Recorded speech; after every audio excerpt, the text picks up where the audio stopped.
Voy a grabarlo, sí, perdón. Y, y entonces, bueno, pues se hace, por lo menos se va a hacer de forma online. También quiero agradecer al Instituto Interuniversitario López Piñero por haber acogido este seminario y habernos ayudado en todo momento a poder llevarlo a cabo. Luego también quiero, por supuesto, agradecer a todas las personas aquí presentes por escucharnos.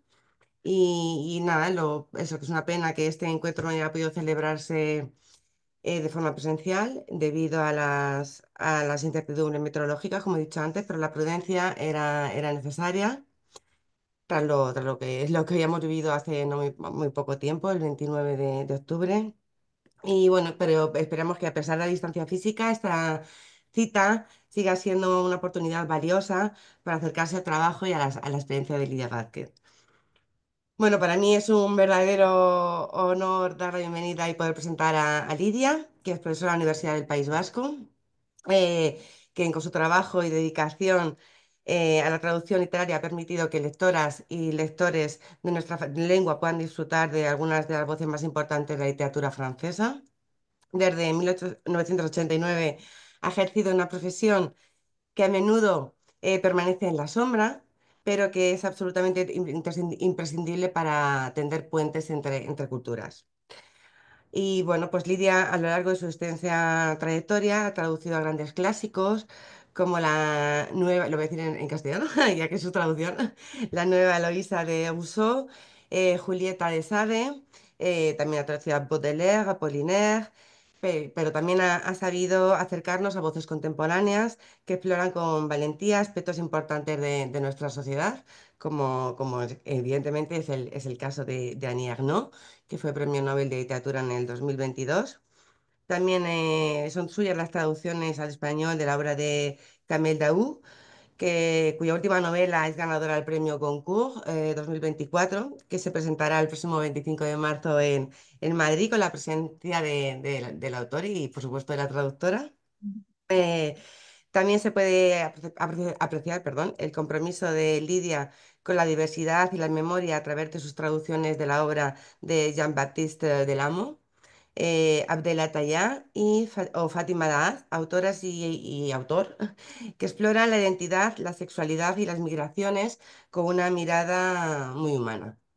Eh, pero bueno, más allá de la gran labor como traductora de Lidia Vázquez, eh, también comparte su experiencia con las nuevas generaciones, como bien nos ha dicho, desde la docencia y la investigación. Su amor por la literatura y su pasión por tender puentes entre lenguas ha sido reconocidos con la distinción de Caballera de las Artes y las Letras por la ministra de Cultura en 2024, por la ministra de Cultura francesa, perdón, en 2024, y también con su nombramiento como académica europea. Ambas distinciones le han sido otorgadas por su trabajo como traductora, que no solo reconoce una gran trayectoria, sino que nos recuerda la importancia de dar visibilidad a una profesión que poco a poco, con mucho esfuerzo, empieza a ocupar un lugar que merece en el ámbito cultural. Bueno, y ya no me dilato más. Hoy tenemos la suerte de escuchar a una traductora apasionada, generosa y comprometida, sobre todo, cuya labor no solo enriquece nuestras lecturas, sino que también nos ayuda a comprender mejor el mundo en que vivimos. Y sin más preámbulos, Lidia, te doy paso. Bueno, muchísimas gracias Natalia por esta presentación tan bonita, sobre todo, bueno, todo lo que sea hablar bien de de esa profesión nuestra que es la traducción y también la docente y la investigadora, pues me parece bien. Yo ya digo que eso, todo ese mérito es por vieja, porque ya tengo muchos años y entonces, pues fíjate, traduciendo desde el 89, pues forzosamente, no sé si bien, pero por lo menos mucho he hecho. Bien, pues lo primero, disculpar disculparme por no estar en presencia en Valencia, era, bueno, ya lo ha dicho Beatriz, creo que ha sido que me ha dicho pues que hace mucho que no nos veíamos en los tiempos de Lola, pues es que yo he ido a Valencia, he estado en grupos de investigación en Valencia, es decir, que siempre me he sentido muy, muy unida a la Universidad de Valencia, a la Universitat de Valencia, y siempre para mí es un placer colaborar con la Universidad de Valencia.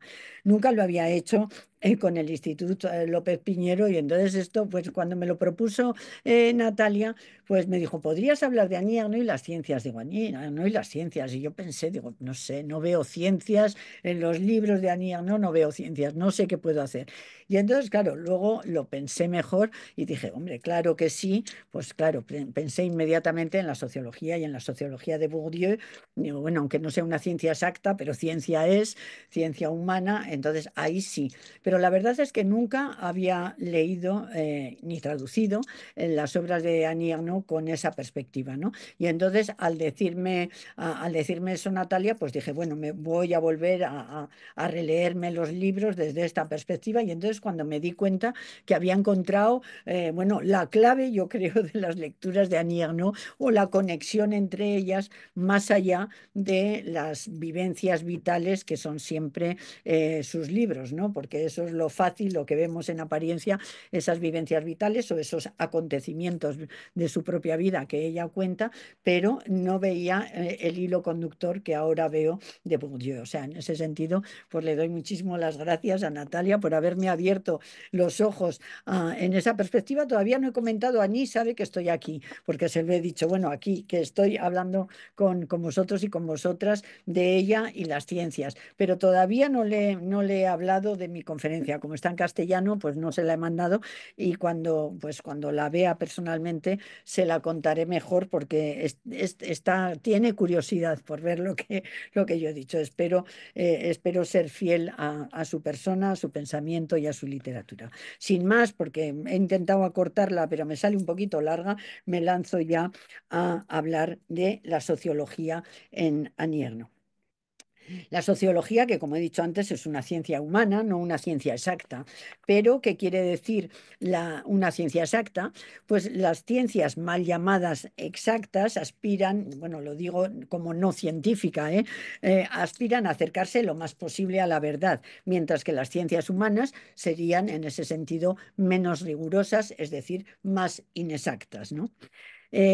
Voy a remontarme al siglo XIX para hablar de esa exactitud, inexactitud de la ciencia humana, que es la sociología, porque me parece que en el caso de Annie es más exacta que inexacta, como intentaré demostrar. Hay un filólogo, historiador y filósofo del siglo XIX que me gusta mucho, que se llama Ernest Renan, o Renan, como lo llamamos cuando lo castellanizamos, que escribió unos ensayos de moral y de crítica donde reivindicaba la inexactitud de la historia sin que por ello dejara de ser ciencia, subrayando la importancia de los historiadores que él llamaba interpretativos, que hacen uso de su imaginación para aproximarse a la realidad. Voy a leer una cita suya que es preciosa. La imaginación, proscrita con tantos anatemas por los historiadores exclusivamente eruditos, tiene más posibilidades de alcanzar la verdad que una fidelidad servil que se contenta con reproducir los relatos originales de los cronistas. Los grabados de las ruinas de Roma de Piranesi son esencialmente erróneos si se consideran como imágenes de monumentos existentes. Cambian un montón de detalles, añaden otros, invierten los planos, las distancias, y sin embargo, si se contemplan no como una representación de los rasgos materiales del paisaje, sino como un intento de trasladar una impresión general, son más exactos que la mejor fotografía. En efecto, esta solo nos muestra unas líneas inanimadas, disimula el alma y el tipo ideal del objeto que reproduce, mientras que el grabado de Piranesi transmite el sentido moral y estético, es decir, desde el punto de vista de una filosofía elevada, su más íntima realidad. Si me remonto hasta Renan, no es por el mero placer de rememorar esta hermosa comparación de los textos, como él llama, profundamente históricos con los grabados de Piranesi, ni para reivindicar las ciencias de las letras frente a los numerómanos y combatir el fetichismo de la cifra con el de la palabra bien sonante.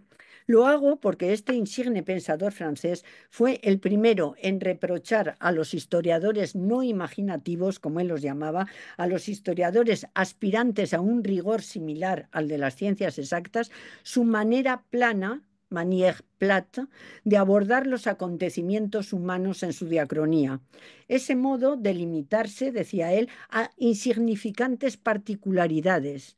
Para Renan, las ciencias, sociales o no, no pueden contentarse con ser exactas. No les basta con una descripción plana que solo procura una ilusión de neutralidad y de objetividad, sino que deben interpretar. Esta palabra plana, la que utiliza Renan, no le he preguntado nunca a Ni si ella ha elegido esa palabra porque la ha sacado de Renan. Estoy convencida de que sí, pero no me he atrevido a preguntárselo nunca. Esta palabra que utiliza Renan en 1859 es la que escoge precisamente a Ni Ernaux para definir su escritura. Ernaud, en efecto, aspira a la mayor exactitud posible, huyendo para ello de toda interpretación, en contra de esos historiadores interpretativos que reivindicaba Renan. Dicho de otra manera, Ernaud se acercaría más a los historiadores rigurosamente científicos que a los interpretativos o imaginativos. Por eso creo, y es lo que voy a tratar de demostrar hoy, que Annie Ernaux en sus relatos autosociobiográficos, luego volveré a este término reivindicado por ella, se sustituye al historiador y sobre todo al sociólogo, pero evitando toda interpretación, limitándose a describir esas insignificantes particularidades, como decía Renan, de manera plana para intentar alcanzar así la recreación más objetiva posible, más cercana a la realidad de cada acontecimiento. El acontecimiento entendido como lo entienden, aquí hago una referencia a la revista Comunicación, una revista muy importante en los años 70 en Francia, dedicaron el número 18 a l'événement, el acontecimiento, que coincide con el título de una de las obras de Annie Ernaux. Y ahí Edgar Morin, que era el que agrupó a todos los especialistas y todas las especialistas de l'événement en distintas ramas,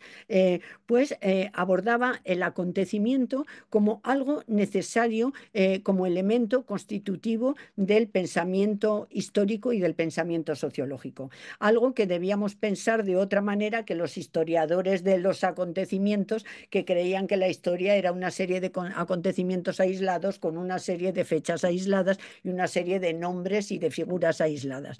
Estos en esta revista reivindicaban el acontecimiento como el elemento fundamental que transforma el sistema, pero ese acontecimiento concebido como el fruto de un contexto sociohistórico y político de ese momento. Y así es como los sociólogos después entendieron la importancia del acontecimiento, en concreto Bourdieu, y cómo Annie Ernaux le da esa gran importancia al acontecimiento, que lo entiende desde ese punto de vista que definieron en esa revista en el 72 y que luego retomó Bourdieu. Pues bien, para Annie Ernaux lo más importante, y por eso no dudo en calificarla de científica, es acercarse lo más posible a la verdad, entendiendo por verdad lo que realmente sucedió en una época determinada, sin caer en lecturas ideológicas sesgadas ni en anacronismos. Parece fácil, pero no lo es. Quizá por ello su escritura sea tan especial, única, diría yo. De manera que hasta los docentes, investigadores, historiadores y sociólogos de las épocas abordadas por la autora se sirven hoy de sus escritos como testimonios auténticos para abordar dichos periodos. Relación que sabemos de recíproca, pues conocida es la admiración de Arnaud por el autor de La Distinción, Pierre Bourdieu, o la estrecha relación amistosa que ha mantenido con sociólogos discípulos de Bourdieu y colaboradores como Claude Grignon y Jean-Claude Passeron, los autores de Lo oculto y lo popular, miserabilismo y populismo en sociología y literatura, que es del 89 y traducido en el 92 al castellano. De esta relación recíproca nace la escritura hernaldiana como un mosaico epistemológico, fruto de la contemplación microscópica por parte de la autora de cada uno de los acontecimientos que ha vivido a la luz del contexto sociohistórico que lo rodea y que en el fondo lo causa. Si me he servido de la metáfora del microscopio es porque una de las características de la escritura de Arnaud es su visión de corto alcance, la percepción magnificada de cada detalle, esos detalles imperceptibles que tanto le molestaban a Renan. Otra de las metáforas que podría evocar para referirme a su estilo es la del cuchillo o la del escalpelo, ambas utilizadas por los críticos hernaldianos como Lanchard, pero también por la propia Annie Ernaux y por Frédéric Yves Janet en su intercambio de emails publicado bajo el título de La escritura como un cuchillo, que editamos en 2023 en Cabaret Voltaire y que desvela, es muy esclarecedor de la escritura de Annie. Quien quiera saber más sobre los secretos de la escritura de Annie Ernaux, pues tiene que leer este libro donde ella habla de que se disecciona, perdón, la realidad. Este estilo clínico perdón, es Yves, ¿cómo se llama? Ay, perdón, Frédéric Yves, le cambio el nombre siempre. Frédéric Yves Janet, el que habla de estilo clínico, la acerca pues a la ciencia y en concreto a la sociología menos interpretativa, apartándola de la literatura hasta el punto de que algunos críticos más críticos con ella, más negativos con ella, han hablado del no estilo de Annie Ernaux, algo que admite la propia escritora. Ella dice en La Place, justamente antes hemos hablado de ese libro, para dar cuenta de una vida sometida a la necesidad, no tengo derecho a tomar el partido del arte, ni a esforzarme por hacer algo apasionante o conmovedor. Ninguna poesía del recuerdo, ningún escarnio complaciente. La escritura plana me viene de manera natural, la misma que utilizaba al escribir a mis padres en el pasado para darles las noticias esenciales. La escritura plana sirve a Arnaud para describir de forma legitimista, utilizo el término de Bourdieu y Passeron, las prácticas sociales y culturales de la clase popular en cuyo seno nació y creció la escritora.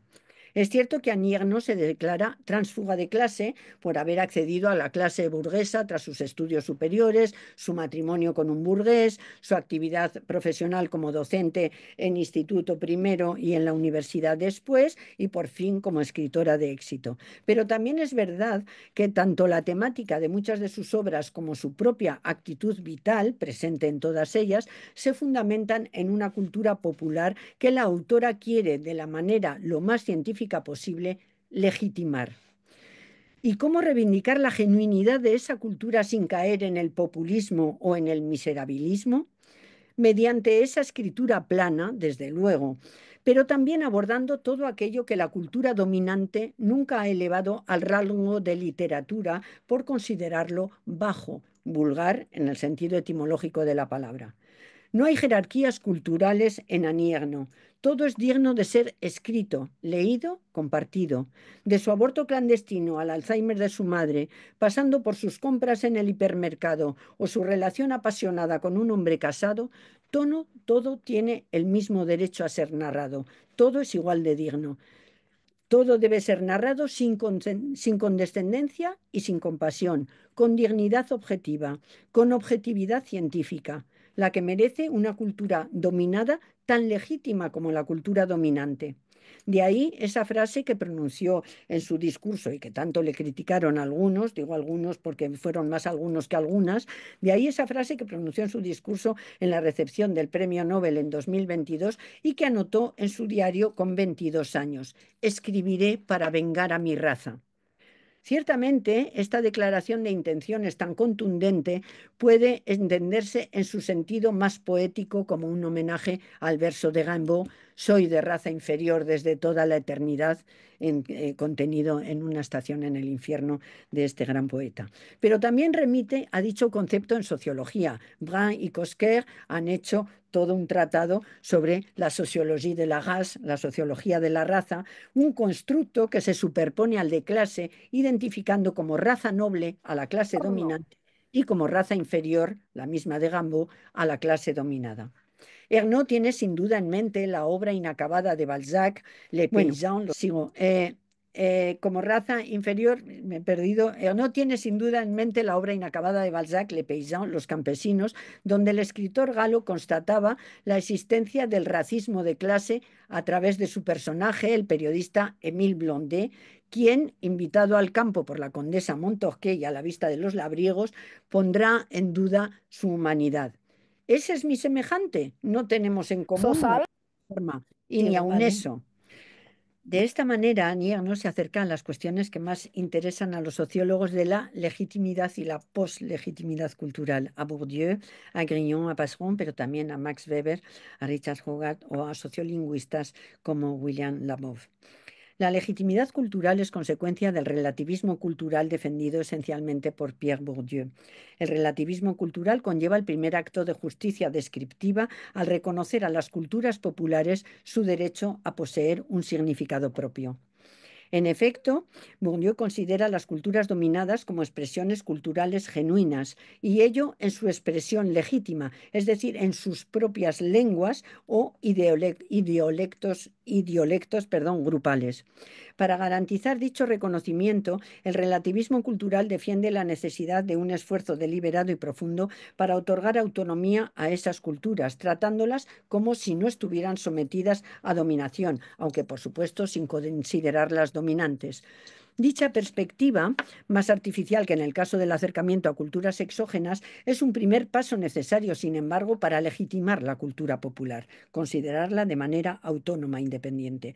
No obstante, el riesgo que conlleva es efectivamente desvincularla de la cultura dominante. Por eso Grignon y Passeron dicen que un segundo paso, y que por eso son considerados como post-relativistas, un segundo paso sería el de la confrontación entre lo culto y lo popular, que es el título de su libro.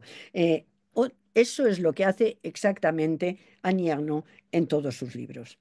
Así que volviendo a Annie Ernaux, Anierno es tránsfuga de clase y debemos entender pues su postura escritural desde esta perspectiva, es decir, desde una conciencia clara de clase dominada, pero de la que escapa por circunstancias sociales y personales para incorporarse a la clase burguesa, cuya cultura dominante aprehende, controla hasta el punto de enseñarla como docente que es. Desde esta posición, que podríamos calificar de híbrida, Ernaud no opta por un miserabilismo zoliano o por un populismo tipo el de Nabel en sus trabajos de 1945, ambas apuestas completamente literarias, sino que adopta justamente una perspectiva científica que es examinando y describiendo su objeto de estudio de manera objetiva y desde dentro, desde la cultura dominada, pero en su interrelación con la cultura dominante que conoce a la perfección como tránsfuga de clase. Tras la frustrada publicación de su primera novela, Du Soleil à 5 heures, escrita en el 63, Solo a las 5, una obra que nunca se le rechazó la publicación por distintas editoriales, nunca la ha publicado después, ahora dice que no la quiere publicar y que solo solo se publicará después de su muerte. Después de esta novela, Annie Ernaux inicia su carrera literaria a la par que inicia una reflexión acerca de la escritura que será una constante que aparecerá en todos sus textos, siempre salteados de incisos metaliterarios. En este sentido, explica en la conferencia de su recepción del Premio Nobel en 2022, explica el porqué de su reflexión en torno a su opción escritural y también da una explicación de la misma. Dice así, cito un fragmento de este discurso que traduje yo también en su día para que se publicara a la vez que ella lo pronunciaba y se publicó en el periódico El País. Ninguna lección de escritura es obvia, pero quienes migrantes ya no hablan la lengua de sus padres y quienes, pongo yo entre paréntesis, como ella, tránsfugas de clase social, no usan exactamente la misma y se piensan y se expresan con otras palabras, todos se ven confrontados a obstáculos suplementarios, a un dilema. todos, es decir, los hijos de migrantes o los tránsfugas de clase que deciden escribir. Efectivamente, sienten la dificultad, véase la imposibilidad de escribir en la lengua adquirida, dominante, que han aprendido a manejar y que admiran en sus obras literarias todo lo relativo a su mundo de procedencia, a ese mundo originario hecho de sensaciones, de palabras que dicen la vida cotidiana, el trabajo, el lugar ocupado en la sociedad. Está, por una parte, la lengua en la que han aprendido a nombrar las cosas con su brutalidad, con sus silencios, la lengua su lengua materna. Por otra parte, los modelos de las obras admiradas, interiorizadas, que a menudo consideran como la verdadera patria. En la mía, es decir, en su patria, figuraban Flaubert, Proust, Virginia Woolf. En el momento de consagrarme a la escritura no me resultaron de ninguna ayuda.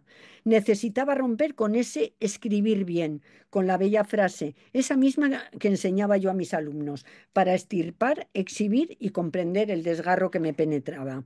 Espontáneamente emergió en mí el estruendo de una lengua que arrastraba consigo la ira y la irrisión, incluso la vulgaridad, una lengua del exceso, insurgente, a menudo utilizada por los humillados y los ofendidos como la única forma de responder a la memoria de los desprecios, de la vergüenza y de la vergüenza de la vergüenza. Lo que no le perdonan a Nierno es que porque siempre ha habido escritores autodidactas que eran obreros y que se han dedicado a la escritura y que han sido autores, pero lo que no le perdonan a Nierno es que domine esa lengua literaria también como la domina ella y no quiera utilizarla en sus obras literarias y entonces aquí ha explicado muy bien por qué. Así pues, conscientemente Anierno opta por adoptar esa lengua que ya no es la suya, pero que lo fue, para transponer la cultura dominada en su propio idioma, pero a un soporte propio de la cultura dominante, la obra literaria. Así es como venga a su raza. Y esa lengua será plana, sin adornos, sin figuras, sin tropos, y si hace falta será vulgar, violenta, excesiva e insurgente, como son quienes hacen uso de ella, campesinos, obreros o pequeños comerciantes como sus padres. Y ellos, sin ningún juicio de tipo ético o estético, simplemente trasladando una realidad de la forma más veraz posible, más objetiva, más científica. Por eso la lengua hernaldiana no es bella, tampoco es fea. Recordemos que el feísmo es una de las características de la literatura naturalista. Es, es, como el lenguaje científico. Sus palabras son exactas como los números y como tales desprovistas de todo valor estético. Son portadoras de valor científico. Una lengua al servicio de la expresión de una memoria, la de los humillados y los ofendidos, la memoria de los desprecios de los dominantes, la memoria de la vergüenza de los dominantes frente a los dominados, de la vergüenza de los dominados frente a los dominantes, como la de su padre o la de ella con sus padres, de la vergüenza que supone sentir esa vergüenza. ¿Cuál es esa cultura popular que transmite Ernaud en sus libros? La de la Francia desde su nacimiento, año 40, hasta nuestros días, aunque en los años se remonta hasta la Primera Guerra Mundial gracias a esas comidas familiares donde hay personajes que recuerdan.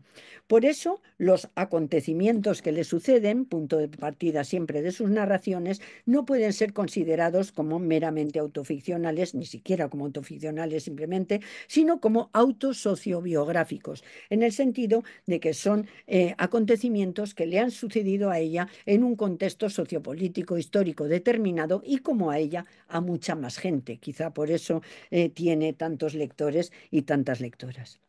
Grignon y Passeron, en su reflexión sobre la relación entre sociología y la literatura, entre la sociología y la literatura, constatan que no se habla, o al menos aún no, de novela sociológica como se habla de novela histórica, pero podemos preguntarnos si ciertas ramas de la sociología, en particular la sociología de los gustos o de los estilos de vida, no están ocupando el lugar dejado vacante por la novela de costumbres después de que los novelistas abandonasen esa fórmula. ¿Será este el sitio escogido por Ernaud, una Ernaud más socióloga que novelista? La autora siempre ha rechazado el término novela para hablar de sus obras, que de hecho adoptan formas muy variadas, desde la diarística, por ejemplo, hasta la epistolar. Esta variación formal de la obra arnaldiana, fruto de una intensa búsqueda que siempre reivindica a ella y que le cuesta muchísimo, por eso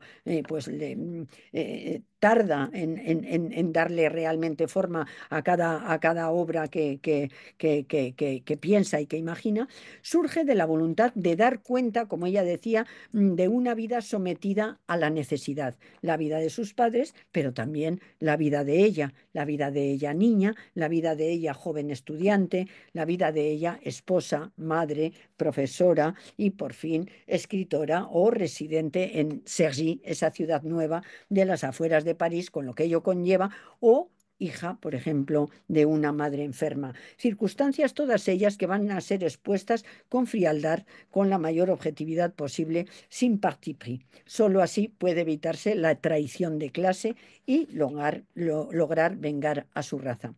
Pues bien, llego ya a lo que son las obras que os voy a presentar rápidamente de Annie Ernaux para que veáis que es un recorrido muy de Bourdieu a través de... bueno, ella no es nada del psicoanálisis, pero yo creo que sí que es del socioanálisis. Yo creo que se ha hecho un socioanálisis, un autosocioanálisis a sí misma gracias al pensamiento de Bourdieu. Su, su primera obra, lo tengo puesto al revés, les doy la vuelta, perdón. Bueno, su primera obra publicada es Los armarios vacíos del 74.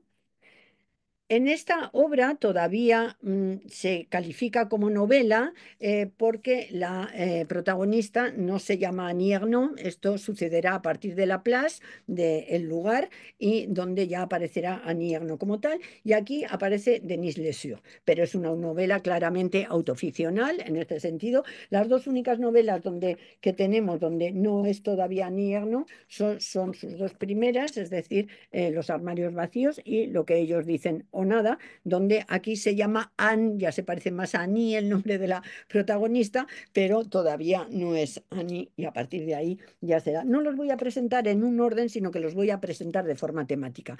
Los armarios vacíos. Los armarios vacíos es Annie de niña, donde vive en una especie de Edén. Claro, sus padres son pobres, es decir, que eran obreros, han conseguido con muchos ahorros son obreros hijos de campesinos, es decir, en Normandía, una de las regiones más deprimidas de Francia, y bueno, han conseguido comprarse un pequeño comercio que es mitad tiendita, mitad bar, en un pueblito de Normandía, donde malviven gracias a esos ingresos. Pero ella vive como una especie de paraíso, es una niña pequeña, sus padres se adoran, la adoran a ella, hija única, y además, y ni siquiera utilizando el término de campos en el sentido de Bourdieu, pues ahí no hay división de campos, es decir, que no hay la división entre el exterior y el interior, la escuela y la casa y la familia, o adultos y niños, o hombres y mujeres, porque pues ella no distingue entre su padre que sea hombre y su madre que sea mujer. De hecho, aunque su madre lleva la tienda y el padre lleva el bar, su madre, las clientas de la madre son señoras y los clientes del bar son señores, luego la que lleva la contabilidad de todo en la casa es su madre y el que friega los platos, hace la comida, etcétera, es el padre. Entonces ella, esa división genérica de tareas domésticas no la y de tareas profesionales la desconoce. Sus padres trabajan los dos dentro y fuera de casa, aunque la casa viven justo encima del negocio, pero digamos que tienen los dos trabajo y luego dentro de la casa pues no hay una división que nosotros sabemos tradicional de las tareas y entonces a ella eso le parece lógico. Por otra parte, se lleva muy bien con ellos, tiene una relación de completa complicidad con ellos. De hecho, no vive en un mundo de adultos porque la gente con la que ella se codea son las señoras que vienen a comprarle a su madre y los señores que vienen a beber al bar de su padre, que la tratan pues como una más de la familia. Entonces, de repente, en esta obra, bueno, Denis Lessure, Annie Ernaux, Denis Lessure, va al colegio. Y entonces la madre decide mandarle a un colegio privado porque la madre, que había ascendido en el ascensor social un poquito de obrera a pequeña comerciante, pues quiere que su hija ascienda más. Es decir, que ve que a la niña se le da bien, le gusta leer y se le da bien los estudios y decide que la niña va a estudiar.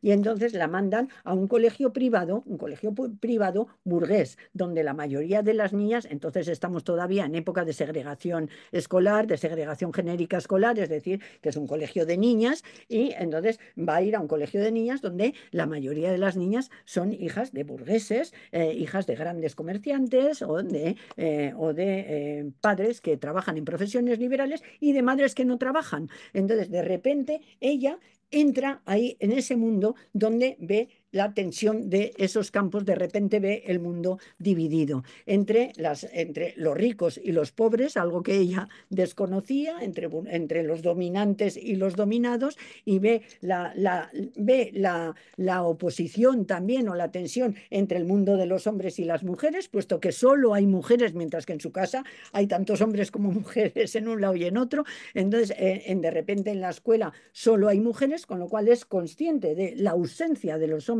en esa escuela y de esa tensión. Y luego pues va a haber eso, que hay un reparto de tareas, las madres de sus amigas se quedan en casa y los padres se van a trabajar. Luego ve que sus amigas se pueden comprar de todo y que ella no. Y luego, sobre todo hablando de esos campos con sus propias lenguas y esas culturas legitimadas por sus propias lenguas, Denise Lesur no entiende lo que le dice la profesora, no entiende ni una palabra, porque esa señora le está hablando en un francés académico, o sea, en el francés de París, y ella habla una especie de cosa que a ella le parecía que era la única lengua que existía en el mundo, que es una mezcla de lenguaje popular, de lenguaje obrero, argot obrero, lleno de tacos, lleno de todo tipo de expresiones vulgares y violentas, como ella dice en el discurso del premio Nobel, y lleno de normandismos, algo que está completamente evacuado en la escuela, en una escuela que está hecha para perpetuar esa distinción de campos entre dominantes y dominados, ¿no? Y entonces, pues claro, es que la profesora le dice, cuelga tu gabán en el perchero, y la otra no sabe de qué le está hablando, qué me está diciendo esta señora, porque ella no conoce ni la palabra perchero ni la palabra gabán, porque ella dice otras cosas en su casa, ¿no? Y entonces ahí es donde vemos que realmente hay dos lenguas distintas, ¿no? Y bueno, pues por eso digo que es tan Bourdieu, es completamente Bourdieu este libro, porque es eso, es la confrontación entre hombres y mujeres, dominantes, dominados, escuela y casa, ¿no? Eh, en lo que ellos dicen o nada, un libro que me costó muchísimo traducir, pero lo pasé muy bien, porque yo, como he crecido en Francia y he crecido con argot juvenil y más o menos de la época esta misma, pues la verdad que me siento más a gusto casi con este francés que con el de la maestra del colegio privado ese.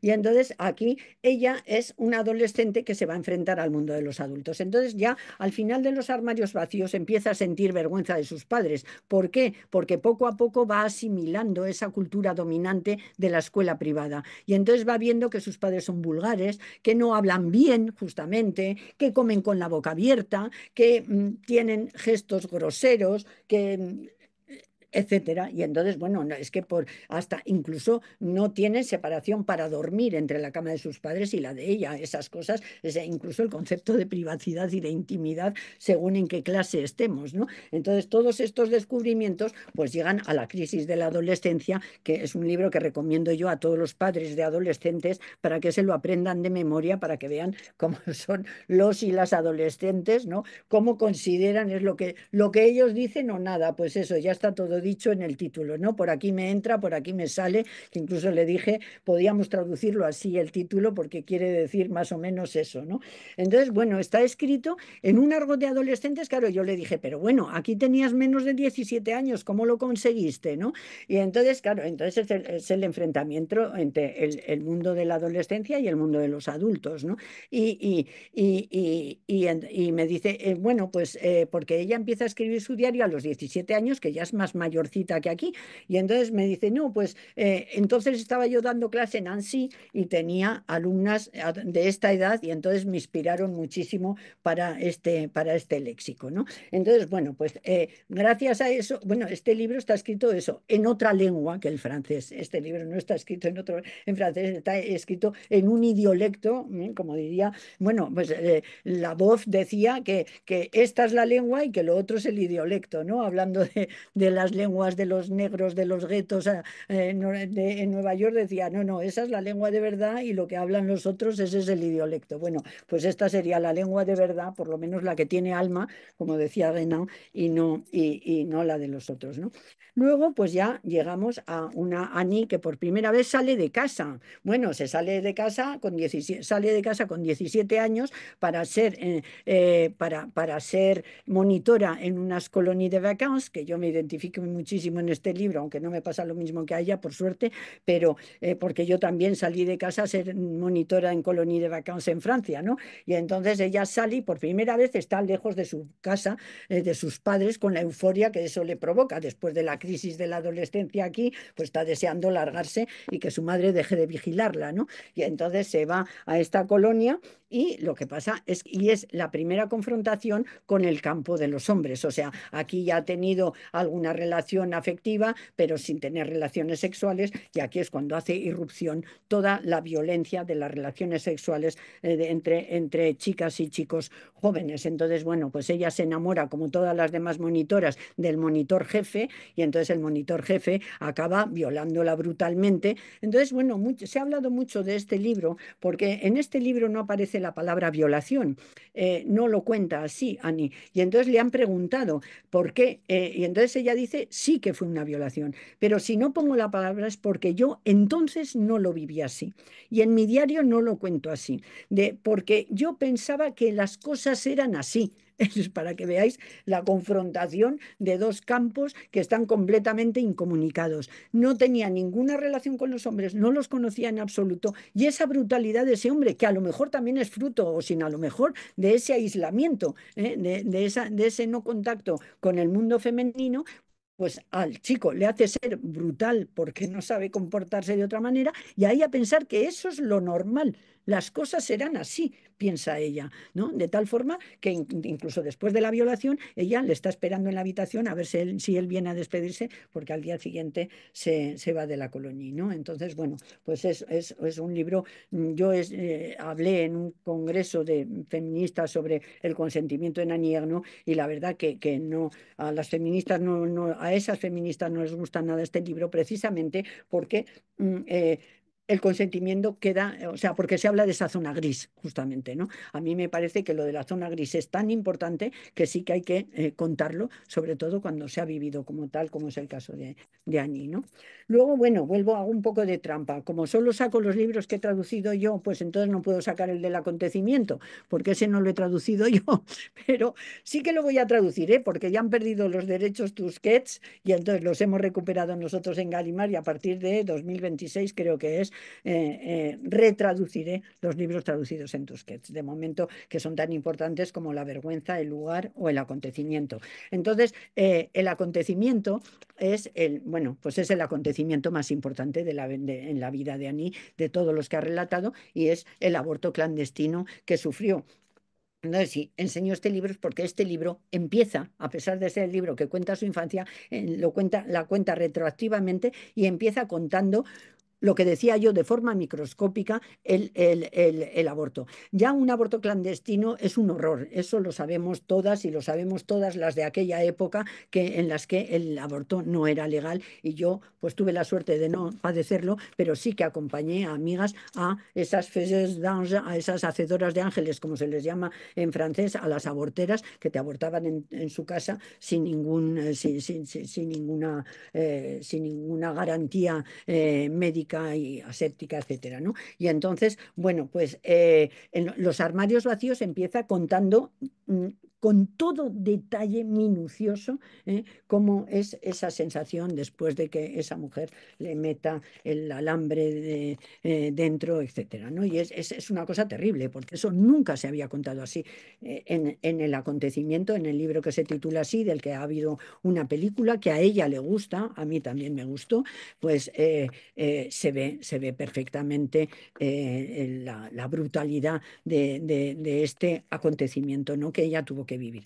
Entonces, bueno, volviendo un poco a lo de, tampoco me quiero alargar más de la cuenta todavía, pero volviendo un poco por qué cuenta estas cosas Annie. La han acusado de ombliguista también. Hombre, otra que cuenta su vida porque le parece que es lo más importante que hay en el mundo. Annie cuenta las cosas primero porque sabe que ese acontecimiento es el que le ha pasado a miles de mujeres de esa época, que en muchos países europeos tenían, las ricas se iban a Londres, estamos siempre con lo mismo, desde luego un aborto clandestino era un horror. O sea, un aborto es siempre un horror, pero cuando lo tienes que hacer en esas condiciones, pues todavía más. Entonces, sufres como mujer un aborto, pero sufres doblemente si eres pobre y lo tienes que hacer en las condiciones que lo hizo ella, que entonces sufrió una septicemia, la tuvieron que hospitalizar, casi se muere, y se tuvo que aguantar la bronca de los médicos del hospital porque había abortado. Un hospital donde pues los médicos eran muy católicos y eso les parecía fatal, ¿no?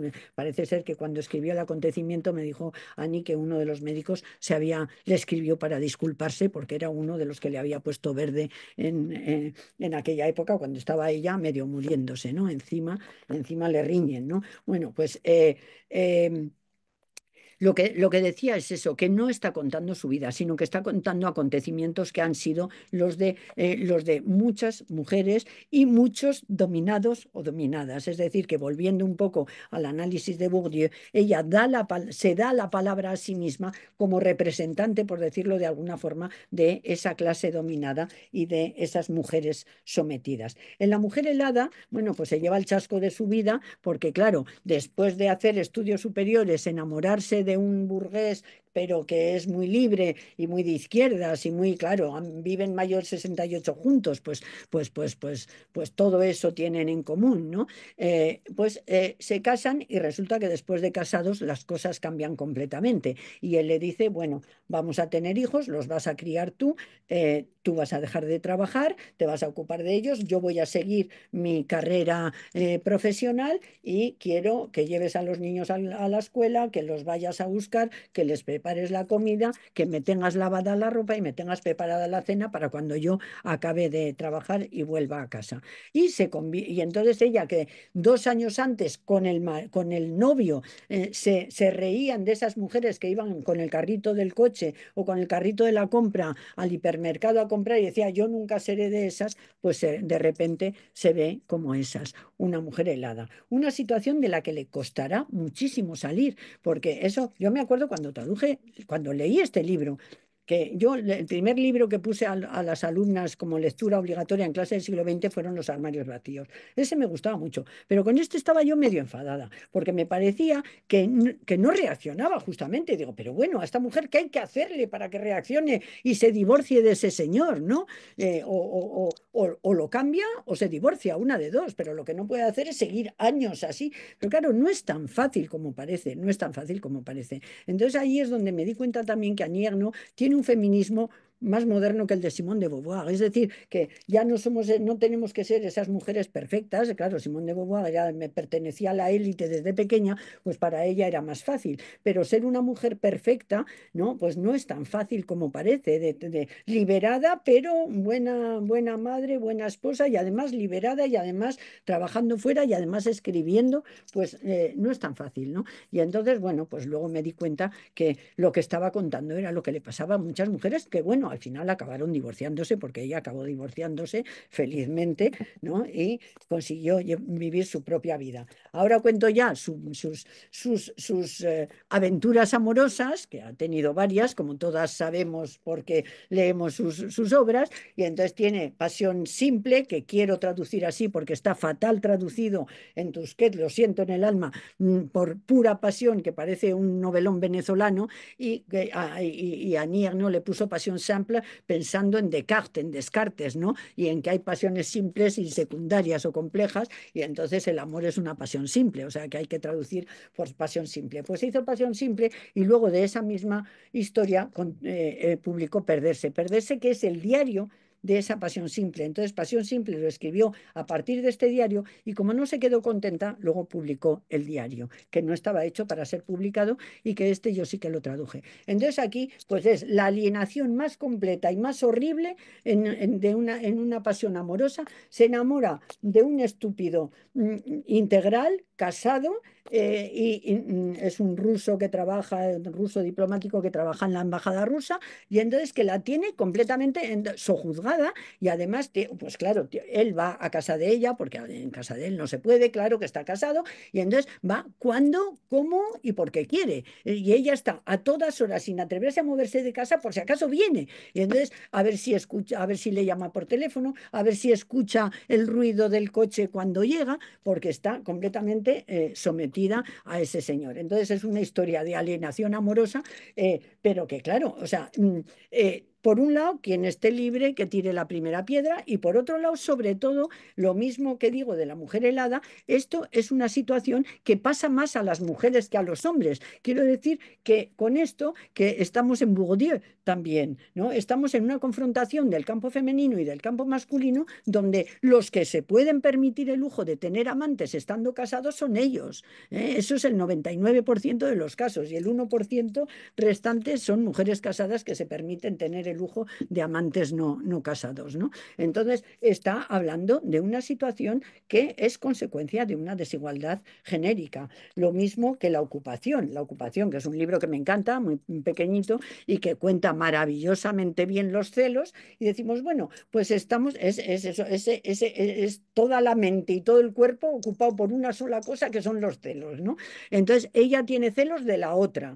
Y es un señor que tiene pues un amante oficial que es la otra o una novia oficial y un amante que es ella. Y entonces, pero estamos podemos decir, bueno, pues es un tema universal como Shakespeare, no lo mismo. Digo, pero no, porque es que esto también pasa mucho más a las mujeres que a los hombres, porque es mucho más corriente un hombre con una mujer y un amante que al revés, ¿no? O sea, que está contando también una situación de desigualdad entre géneros. El uso de la foto es con Marie, pone también el nombre de él, que era su amante en esta época, porque es él el que hace las fotos, ¿no?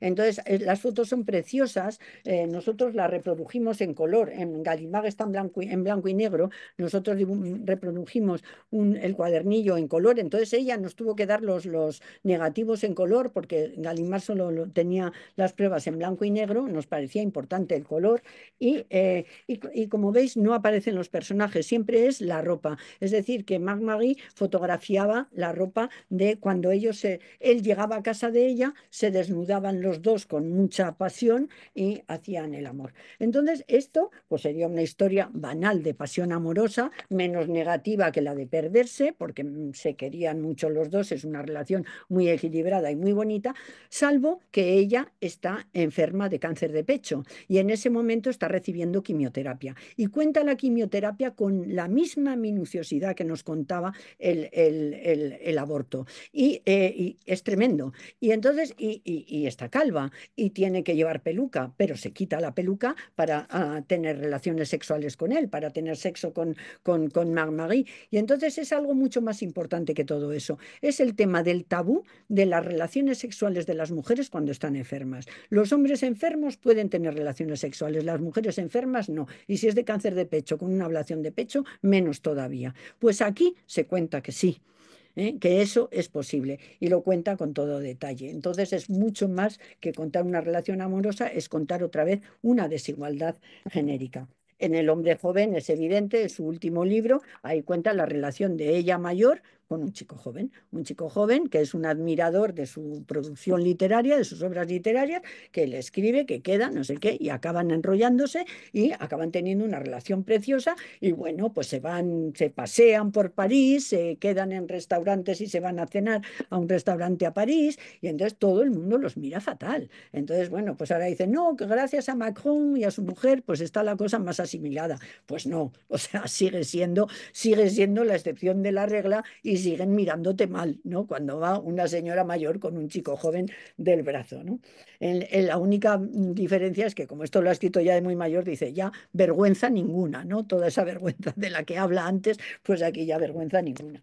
Luego, hablando de los temas, ya voy acabando, ¿eh? Son 15 más el que sale ahora, 16 los que he traducido de ella, pues escribe, estos son los dos diarios, que este es el último que ha salido publicado y este le encanta a mis alumnas, es uno de sus preferidos. Mira las luces, amor mío, es lo que le dice una madre a su hijo. Yo hubiera puesto cariño, pero a los editores les gustó mantenerlo de mon amour, amor mío, para mantener la ambigüedad. Pues es lo que dice un novio a su novia cuando van de viaje de novios a París y ven París desde el avión o desde las alturas y entonces pues es la Ville Lumière, la ciudad luz y mira las luces, amor mío. Y esto es lo que dice una madre a su hijo cuando entra en el centro comercial a comprar.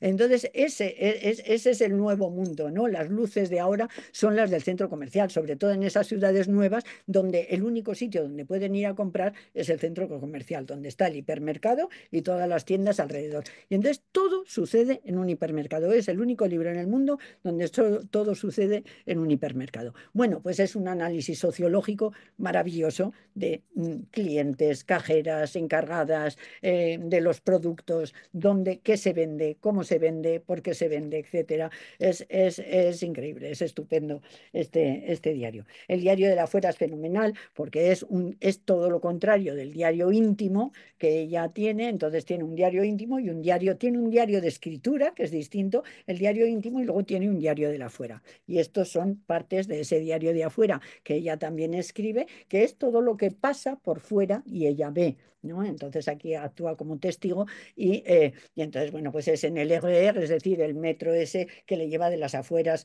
a París, bueno, pues con todo gente humilde, porque ella vive en esas afueras, en ese suburbio humilde y obrero. Entonces, el tipo de clientela, por así decirlo, del metro, pues es un tipo de clientela humilde. Luego toda la gente que pide en el metro, todos esos sin techo que viven en el metro, todos esos grafiteros que andan por ahí escribiendo frases y ella lo reproduce, las conversaciones que va oyendo en el metro, todo esto aparece aquí y es completamente, como digo, un documento sociológico de gran importancia. Este libro me parece un libro un poco aparte porque es como un homenaje a su madre maravilloso. Su madre que fue la que le incitó a leer, la que le incitó a estudiar y que gracias a ella ha llegado donde está. De hecho, el premio Nobel pues se lo dedicó a ella porque fue la mujer que le animó.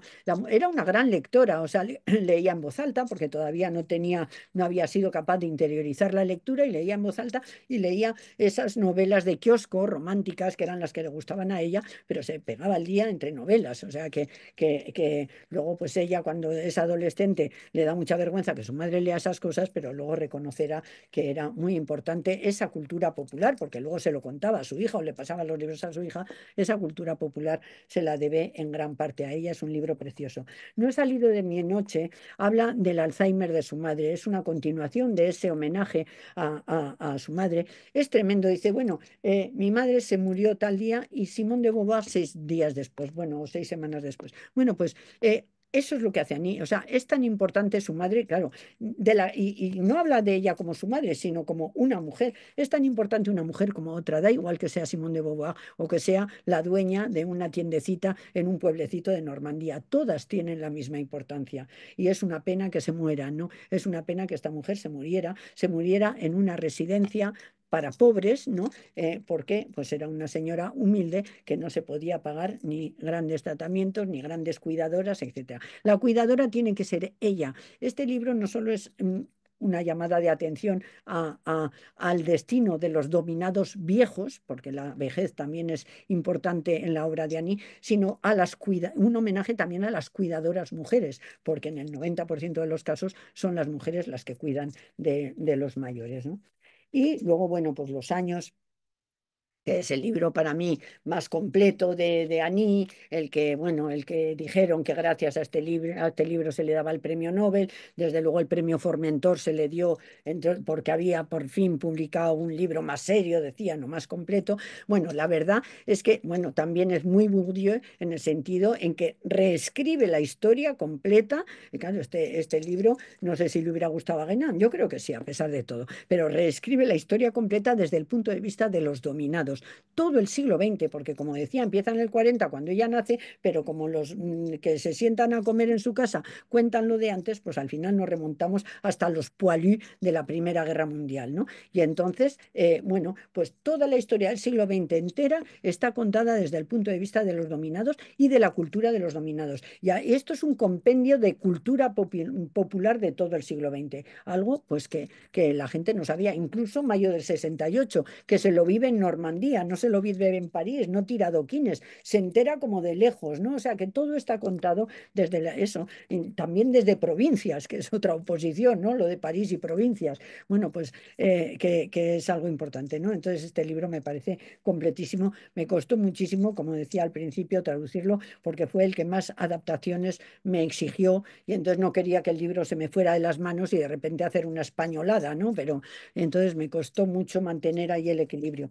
Y llego al último, y entonces ya estoy acabando mi rollo, que es, este no es el último, este es de los últimos de ella, ¿eh? El penúltimo de ella, es anterior al hombre joven, pero es un libro que le costó muchísimo escribir. Es un libro que es sobre la otra hija que tuvieron sus padres, porque sus padres tuvieron una hija que murió antes de que ella naciera, murió de difteria. Entonces, lo que cuenta, entonces, claro, pues podemos pensar que es, y entonces para ella es un trauma, porque se entera por casualidad, porque su madre está hablando con una clienta y de repente oye, no, yo tuve otra hija, no sé qué, dice, y era más buena que esta, encima, oye eso, ¿no? Entonces se queda como traumatizada por eso, ella que una de las cosas que le gustaba era ser hija única y ser el ojito derecho único de sus padres, pues de repente resulta que había otra y que era mejor, ¿no? Y claro, es muy difícil luchar contra una muerta encima, con lo cual ya iba a ser mejor para siempre, ¿no?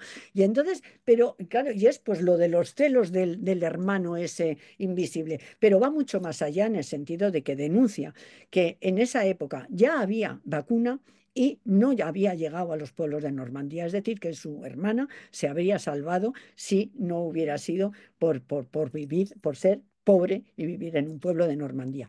Y luego cuenta que ella también contrajo el tétanos con 5 años, estaba jugando en un jardín y se clavó un clavo y le entró el tétanos. Y ya estaba en una fase muy avanzada, con las mandíbulas completamente cerradas y no las podía abrir. Y entonces la madre le puso ahí la Virgen de Lourdes con agua bendita de Lourdes y se la consiguió pasar entre los dientes, total que la niña abrió la boca milagrosamente y se curó. Y entonces, claro, pues la madre estaba convencida de que eso había sido un milagro. Luego ella dice que también le pusieron los médicos a toda prisa un suero antitetánico y que seguro que fue el suero antitetánico lo que la curó. Pero es verdad que coincidió con el agua de Lourdes. Bueno, y a eso vengo a lo de la ciencia. La única ciencia que sale en las obras de Annie es la medicina y es para ponerla verde, para decir que es una medicina de los ricos. Salvo el caso del cáncer, que ahí tuvo la suerte de ser bien tratada en París, pero si no, o sea, los ricos mueren como moscas porque la medicina está hecha para los ricos. Y hasta incluso el acontecimiento, su aborto, no es lo mismo ser rica que ser pobre a la hora de abortar. Y ahí sí que hay una crítica de la medicina, pues muy continua se ve, y luego al mismo tiempo una creencia en esa especie de medicina alternativa de las mujeres, que pasaba de madres a hijas. Su abuela, por ejemplo, le ponía unos saquitos con ajo en el ombligo para quitarle las lombrices, porque todos los niños tenían lombrices en esa época y se suponía que si tenías los ajos pegados a la tripa o al intestino, pues ahí no ibas a tener lombrices. No sé, no explica si tenía éxito el remedio o no, pero sí que habla a menudo de esos remedios de las mujeres que eran, pues, o vía agua de Lourdes o vía remedios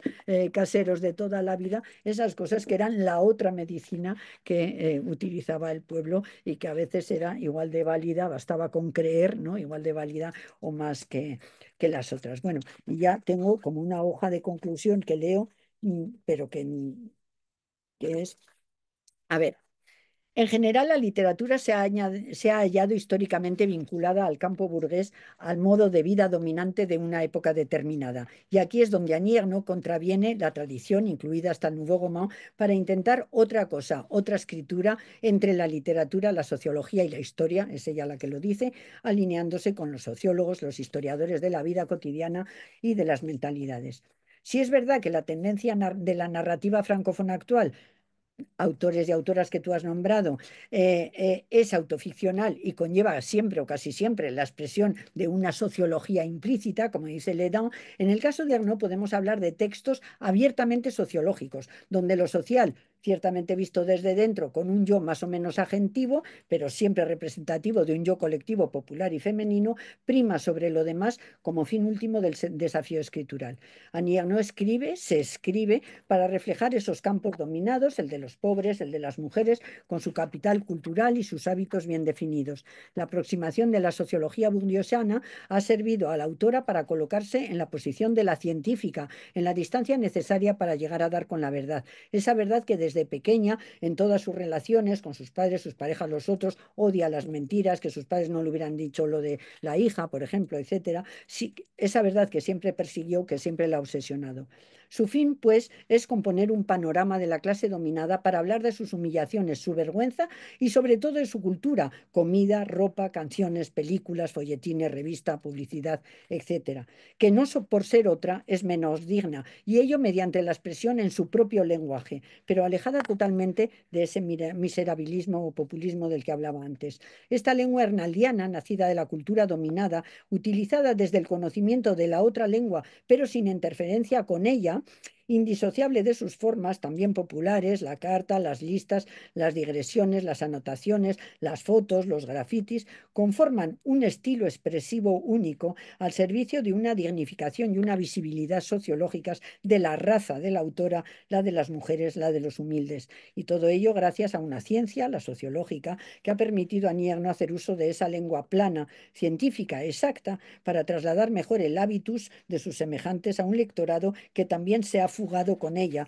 pues sabemos que sus lectores y sus lectoras proceden en su mayoría de ese campo de los humildes, pero se sienten menos dominados ya, en buena parte, gracias a sus libros.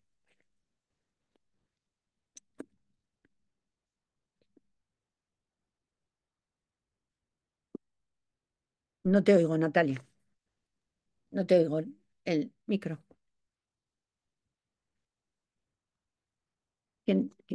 Tienes el micro cerrado.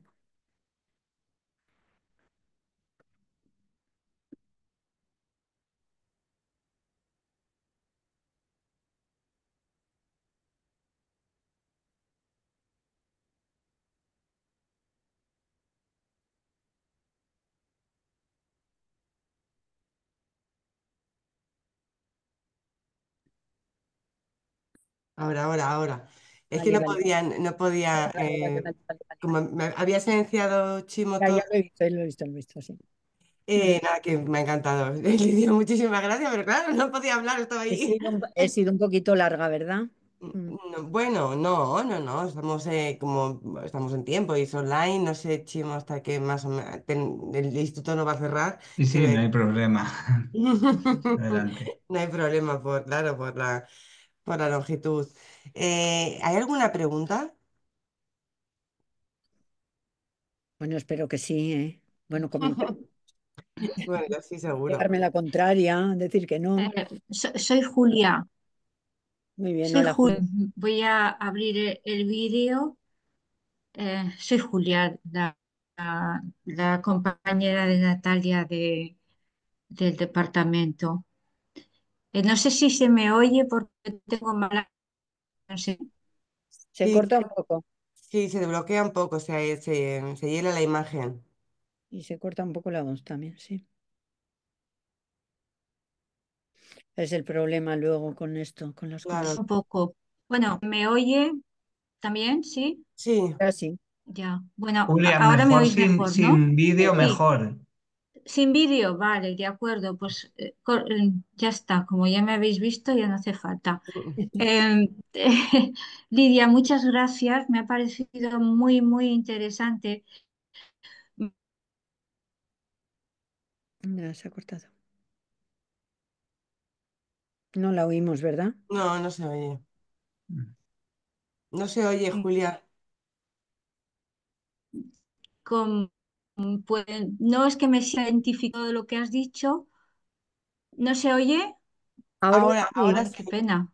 depende de los Ahora, momentos. bueno, Sí. pues lo que yo estaba diciendo es que yo que también he vivido en Francia y en unos años en los que ciertamente no había la libertad que hay ahora, porque a veces se piensa bueno, que en Francia siempre ha sido como decir, desde aquí siempre se ha pensado que Francia era como la libertad en todo, en absolutamente todo, pues no es que me sienta identificada exactamente, pero lo entiendo, entiendo muy bien todo lo que has dicho y bueno, para mí ha sido muy, muy agradable y me ha llegado, digamos, que muy hondo, ¿no? Ça m'a touché, por decirlo de algún modo, por lo cual te agradezco mucho esta conferencia.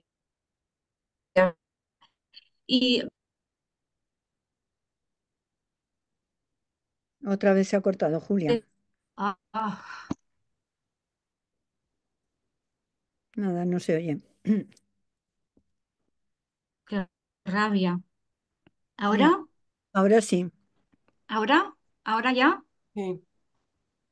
No, ahora sí. Bueno, simplemente quería preguntarte por las adaptaciones, aunque sé que lo has dicho antes y no te importa, pero yo todavía no había entrado sobre las adaptaciones de los artistas más populares del momento. Si tú habías conservado, sé que lo has dicho y disculpa, No, si tú no, habías no. conservado esos nombres que aquí a lo mejor no se entiende o cómo habías resuelto Hombre, ese yo gran problema cuando se no traducen. no he hablado de eso. No, no, Ah, no, no, a los artistas hombre, no puedo, si habla de Barbagán, no puedo poner claro, a claro, Rafael, claro. ¿entiendes? O sea que claro, eso no, entonces, no, a los artistas, a los cantantes y eso no, lo que sí que hago es normalmente añadir, hombre, si son conocidísimos, no, pero si no, sí que añado, pues, el actor, la actriz, el cantante, el escritor, porque cosas que ella no pone, porque los franceses los conocen perfectamente, las francesas las conocen, Sí, y entonces añado lo que son, ¿no? O si habla de una película, pongo el director, o esas cosas. O sea, a veces hago una amplificación, como decimos en traductología, pues mm, añadiendo algo que pueda dar una pista y luego el que quiera saber más, pues que busque, ¿no? Lo que sí que adapto son pues las marcas, entonces pues habla de cuando entró Francia en la sociedad de consumo y entonces explica todas las marcas que entraron de repente, mm. desde sujetadores hasta no sé qué. Pues yo lo que hago, digo, ¿qué más me da que sea Chantel que sea Belcor? Pues pongo Belcor, porque ahí sí que da igual, ¿no? Entonces, o en vez de tomar Poulain, pues pongo Colacao y ya está. Y Claro, claro, sí, sí. eso, o las canciones infantiles, pues pongo el corro de la patata. Entonces, Mm. pues ese tipo, ahí adapto, pero los nombres propios no los cambio porque eso no puedo cambiarlo, ¿no? Mm. Ya, ya, ya, Bueno, por y eso me... luego, a ver, luego tiene muchas cosas internacionales, porque una de las cosas que pone que le encanta es la lambada. Pues la lambada es la lambada en Francia y aquí, ¿no? Entonces, bueno, no solo son referencias francesas, pero es verdad que las referencias francesas lo que hago es eso, cuando son personas, pues entonces simplemente a lo mejor específico. Pero si son eso, anuncios, o bueno, si es una revista, pues pongo la revista tal, o el semanario tal, o la revista infantil tal. O dice, pues los miércoles los niños tal, digo, pues pongo los miércoles día festivo en la escuela tal, o sea, hago ese tipo de Mm. aplicaciones, ¿no? Tampoco sin que el libro me salga el doble de gordo, pero sí. pero bueno, no, hombre, tengo cuidado. También adapto, por ejemplo, bueno, que no sé si ayuda mucho, la escolaridad, ¿no? Entonces, en vez de poner premier, segundo y poner primero, segundo, que eso no despista muchísimo al lector, a la lectora, pues o pongo el equivalente o pongo los años simplemente, cuando estaba con 15 años y ya está, y entonces Claro. quedo con la edad en vez de con la clase, ¿no? Ese tipo de cosas. Muy bien, pues muchas gracias. No, no Genial. pregunto más porque tengo problemas de conexión, pero bueno, muchísimas gracias, Lidia, y me alegro de volver a verte. Sí, Julia. ¿Hay alguna pregunta más? Sí, yo quería Miguel. preguntar, Miguel, sí. ¿se me oye? Sí, Sí, sí, muy te bien. escuchamos, sí. Vale, hola, bueno, gracias Lidia por la conferencia, la verdad es que a mí también me ha parecido súper interesante y sobre todo pues cuando alguien habla conociendo con tanta profundidad la obra de una autora, pues se nota mucho y emociona un poco también algunas de las anécdotas que has contado, así que gracias. Yo soy estudiante de doctorado, he empezado este año, entonces soy un poco nuevo por aquí. Y quería preguntarte por si conoces alguna historia en tu trabajo traduciendo a Annie Ernaux o si en conversaciones con ella ha surgido alguna anécdota sobre, sobre Flaubert, sobre el autor, que mm, digamos que me ha dado mucho que pensar esto que comentabas de que ella no podía con el lenguaje adquirido Ujú, contar las historias, ¿no? Con el lenguaje del registro soutenu, sí, ¿no? Del francés. eso es. Y, pero sí que imagino que ha podido sacar algo de inspiración o le ha podido influir historias como la de Madame Bovary o la de la educación sentimental, que además inspira también el libro de Bourdieu de las reglas del arte, el de la Eso educación es. sentimental. Sí, Y sí, en Madame Bovary, por ejemplo, la protagonista asciende de clase, se casa con eso un es. médico por Sí, estar sí, también sí, dentro del tema de la medicina. Y en el totalmente. caso de Frederic, en la educación sentimental también pasa de un mundo de provincias a una capital y conoce a Madame Arnoux, que además me choca un poco ese nombre. Sí. Entonces, si puedes, si tienes alguna anécdota que compartir sobre eso o, si, o esa posible influencia, me Bueno, encantaría saberlo. yo le dije exactamente lo mismo que tú me estás diciendo, se lo dije yo a ella. Le dije, bueno, eso de que no puedes escribir a lo mejor en la misma lengua, pero de temas no hablamos, ¿no? Porque claro, también Proust, ¿no? Claro, no escribe como Proust, pero yo veo a Proust en cada página de los años, sobre todo, ¿no? En concreto. Y entonces, bueno, y claro, ella es una mujer que no contesta a nada que tenga relación con su escritura. O sea, en eso es completamente críptica y cerrada. O sea, que se sonríe y ya está. Y entonces no sabemos, pero vamos, todo lo que has dicho tú, yo lo veo igual y efectivamente hasta la coincidencia de ese apellido o casi coincidencia del apellido, pues es totalmente. Que le encanta Flaubert y que se lo sabe de memoria, eso es así. Recita Flaubert de memoria, eso lo hace, porque le he visto hacerlo, ¿no? Bueno, tiene una memoria prodigiosa, es increíble, ¿eh? Es de, no, es verdad, cayó en martes y te está hablando de hace 40 años, ¿no? Y no necesita mirar los diarios para acordarse, eso es impresionante. Y entonces, bueno, pues se acuerda, o sea, también recuerda las obras literarias de memoria, de memoria. La Recherche la puede citar de memoria, bastantes pasajes, y Flaubert, desde luego, también, o sea que forzosamente hay similitudes, las que tú has subrayado, de hecho. Sí. Sin embargo, Lidia en una de sus novelas dice cuánto, creo que en tu traducción, claro, dice cuánto daño ha hecho Flaubert. No recuerdo en qué libro es, pero ella lo dice en una de sus obras, que no es Bueno, la vergüenza, sí, o no ya, sé, claro, claro, bueno, por el tema de la vergüenza, claro que sí, claro, bueno, dan daño, ella también hace daño, en ese sentido lo dice, ¿no? En el sentido de que desvela los entresijos, ¿no? De, de, de todo ese mundo, yo creo que lo dice en ese sentido, vamos, sí.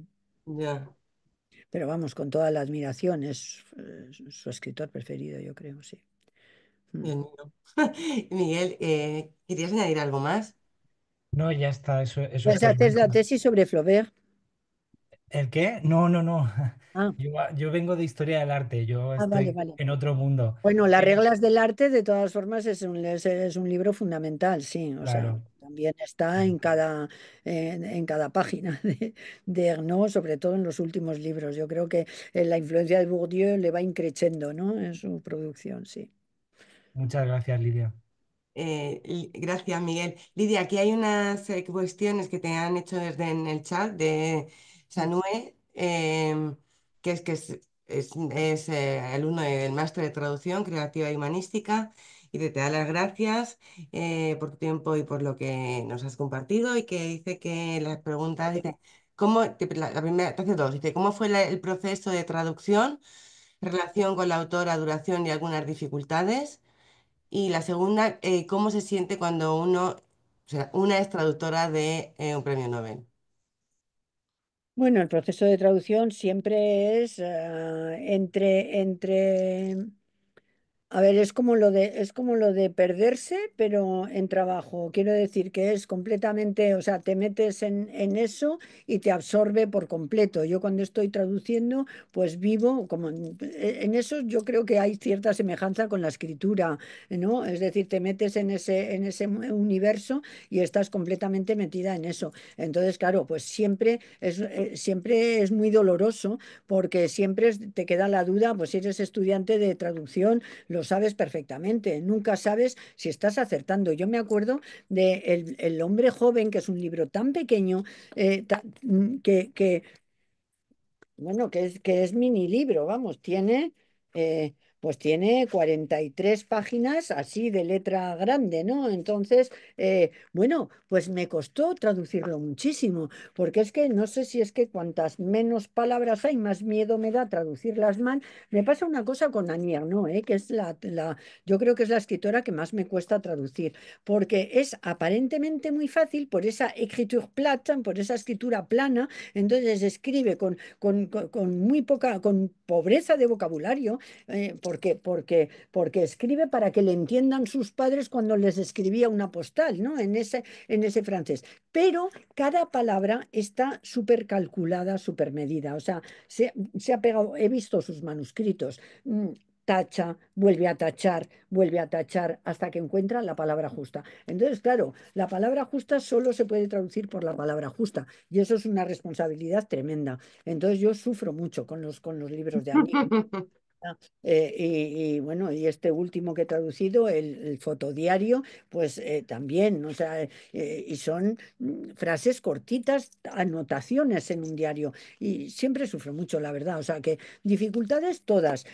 Casi me cuesta menos las adaptaciones de los años, que era, pues eso, ¿cómo es? Le comble d'une religieuse, c'est de vivre vierge et mourir enceinte. Y entonces, pues, y entonces digo, pues, ¿cómo hago yo el colmo de una monja?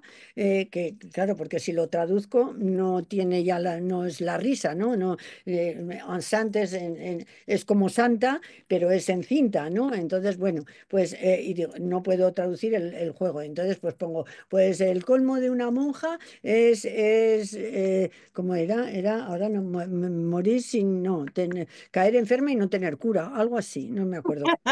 Esto. Bueno, entonces esas cosas me divierten, o sea, esas cosas que son dificultades, que son las adaptaciones, esas me divierten muchísimo. Traducir los chistes malos del marido, que el marido cuenta unos chistes horrorosos, y digo, ahora cómo los cuento yo para que la gente se ría, pero vea que son malos, ¿no? Bueno, y eso me divierte. Lo que me cuesta más son las frases, cuanto más sencillas, más me. Eso. ¿Y cómo me siento por el premio Nobel? Pues hombre, fue una alegría como si me lo hubieran dado a mí, vamos, salvo que a mí no me dieron no me dieron dinero. Ya sabéis que el problema de los traductores y las traductoras literarias es que hay dos en toda España que cobran porcentaje, los demás cobramos por libro entregado y se acabó. O sea, que me da igual que se vendan que 3 millones de libros, que a mí no me dan más dinero, ¿no? Y entonces, pues entonces a ese nivel no lo he notado, pero claro, para mí fue una satisfacción enorme. Y sobre todo, ¿qué pasa? Que como Anier no podía contestar a las entrevistas en castellano, pues me llamaban a mí los periodistas para entrevistarme a mí como si fuera yo la premio Nobel. Entonces me sentí premio Nobel durante unos meses, ¿no? Porque me llamaban sin parar, me hacían entrevistas sin parar y ya al final acabé creyéndome a Nier, ¿no? O casi, ¿no?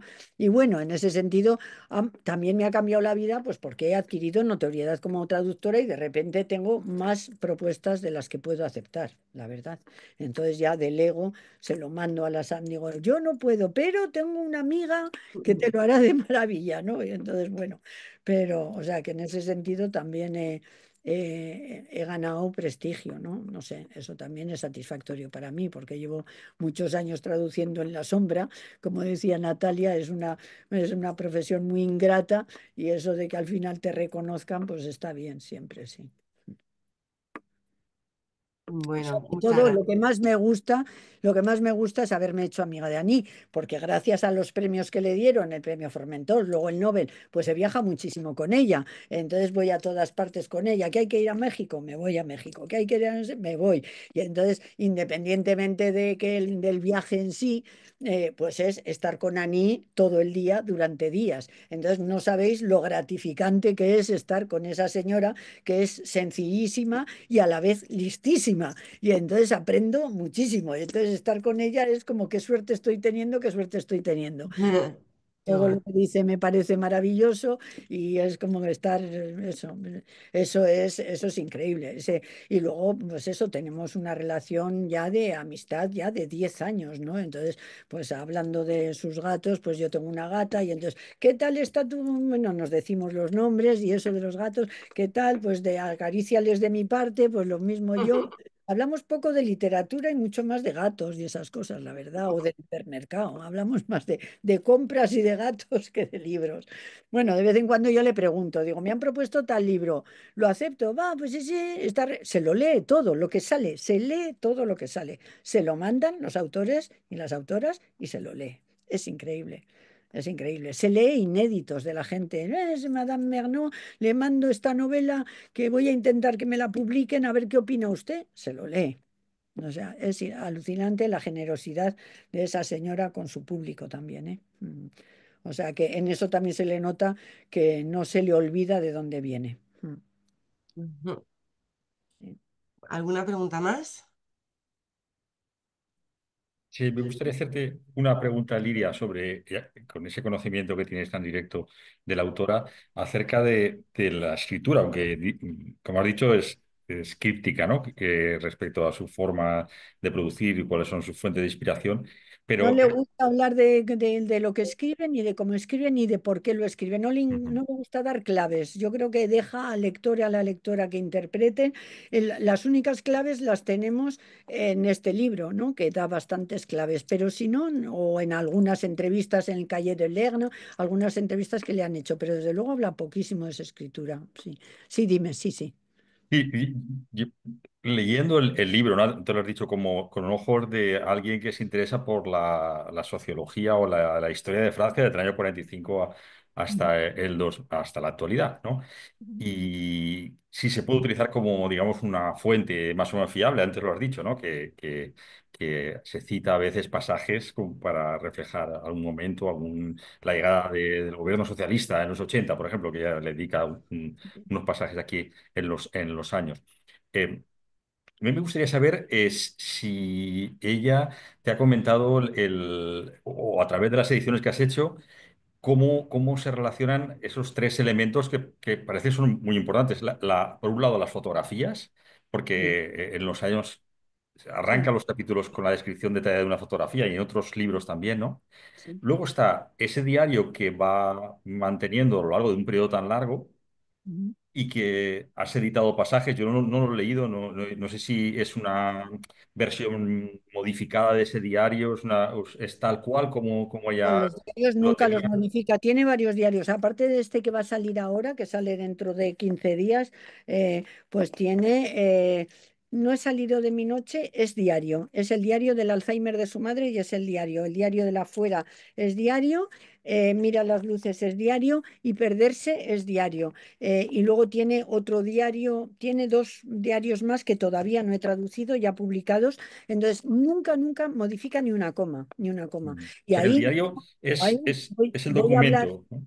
Sí, sí, Ujú. sí. Bueno, para ella es documento en el sentido, o sea, los diarios que ha publicado ha decidido publicarlos por distintas razones cada vez, y, pero para ella es importante no tocarlos para que sean realmente auténticos. Pero lo que sí se sirve de los diarios como documentos ella misma para escribir sus obras. Es decir, que se perderse es el diario gracias al que escribió Passion Simple.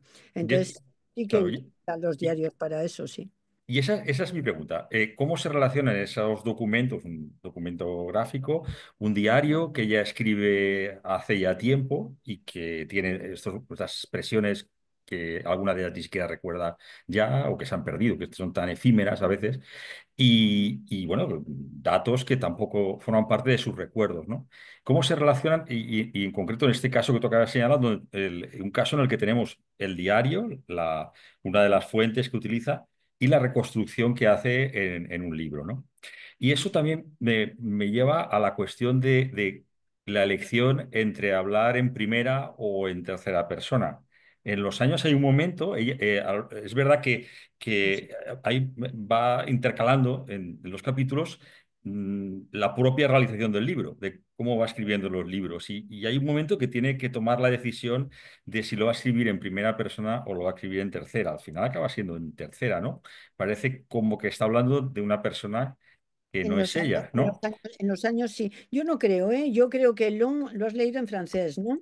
Yo creo que utiliza el on, no es una tercera persona impersonal, yo creo que es un on que es nous, es el on Ujú. argótico que es nosotros. Yo creo que la persona de los años es nosotros y nosotras, ¿eh? Yo creo que es más esa primera persona del plural. Lo que sí que es verdad es que las dos primeras novelas, Los armarios vacíos y Lo que ellos dicen o nada, es tercera persona, es decir, que habla el narrador o la narradora omnisciente habla de Denis Lesure y habla de Anne como en tercera persona, ¿no? Luego ya adopta la primera persona de yo, Annie Ernaux, hasta que llega a los años donde adopta ese nous, que a veces se cambia en on, es verdad. Yo creo que para hacerlo todavía más universal, pero yo creo que es ese nosotros, nosotras, más que esa tercera persona impersonal, ¿eh? Yo lo entiendo más así y lo traduje más así, ¿eh? Lo traduje como primera persona del plural en general, ese sí. Eh, Y, ¿Qué más y había? si Sí. la pregunta No, era, lo de que se utiliza como documento es que sí, lo de que cuando Manu comparas, ¿no? Cuando si Manu comparas... Montero, que es un historiador que tenemos aquí buenísimo, que fue rector de la UPV en su día y que es profesor de historia contemporánea en periodismo, da clase con los años de historia del siglo XX. O sea, que les obliga a leer ese libro a sus alumnos y a sus alumnas. O sea, que por eso decía lo del documento, porque lo sé, ¿no? Y lo que decías eso de la foto y los diarios es muy interesante. La foto a Annie le parece que miente menos que los recuerdos. Es decir, la obsesión de Annie es eso, es contar la verdad, no contar una reconstrucción. Es decir, que yo cuando cuento mi infancia, cuento la infancia tal como me la imagino desde Lidia ahora. Y tiene muy poco que ver con la realidad, eso está claro, es una reconstrucción que yo me hago. Entonces, Annie está obsesionada por evitar eso, las reconstrucciones, ¿no? A posteriori, y ser lo más fiel posible a lo que ella sentía entonces, ¿no? Cuando habla de sí misma. Y para eso utilizan los diarios, pero también utiliza las fotos, porque le parece que las fotos no mienten. Cuando también podemos hablar de la película Los años Super 8, que hizo su hijo a partir de material fílmico, no sé si la habéis visto, pero está gratis en Filmin y está en un montón de plataformas, o sea que podéis ver Les années Super 8.